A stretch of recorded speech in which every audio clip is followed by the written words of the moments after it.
Welcome to Break the Needle. I'm your host, Adam Zivo, and I'm here to tackle Canada's problems with drugs, addiction, and crime. Today, we're joined by Kevin Sabet, the Executive Director of Prosper Canada, a drug prevention organization. Kevin was a senior White House drug policy advisor during the Clinton, Bush, and Obama administrations, making him the only such expert to work under both a Democratic and Republican president.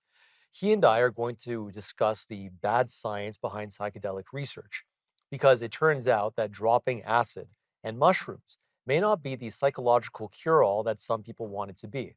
Welcome to the show, Kevin. Thanks for having me again, Adam.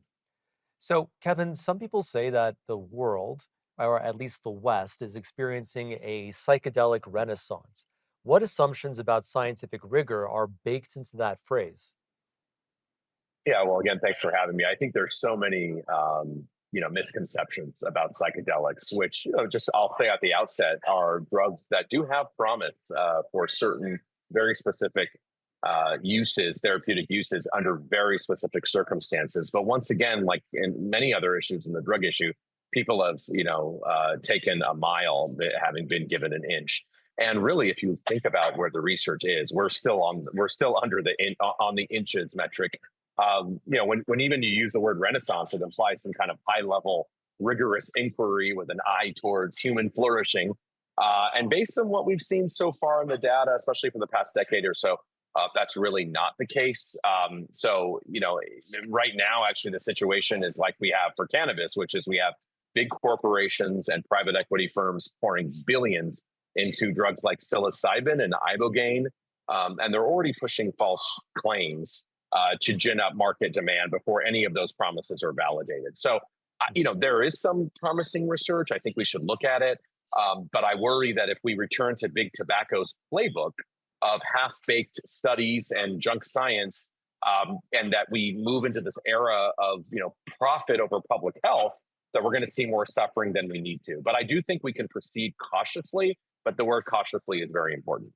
So, are psychedelics held to the same evidentiary standards as other psychiatric interventions, or are they treated differently? Well, right now, based on the available data, they are held to a different, I would say, less safe standard in terms of where the public and even lawmakers are on this. They're way ahead of where the science actually is. And so, we've seen multiple reviews that actually have shown the promise not to be as good as we've heard. So, for example, there was a publication last year from researchers in Canada and Ireland. They reviewed 200 published psilocybin studies and 80 ongoing current ones. And essentially, what they found was almost half of the studies in which participants ingested psilocybin did not use a control group. So there was no way to compare. There was no meaningful baseline, again, of which to compare the results of the so-called treatment. So we had no idea whether though that was any of the study results were based on a placebo or not. And actually, many studies have shown psychedelics to be a placebo, especially those done on microdosing, which essentially there's no positive research on, very little positive research on. So we didn't have a control group there. That's an example of studies being held to a lower standard. They had 22 participants on one of the studies, which means that the people who had actually taken the drug was 18.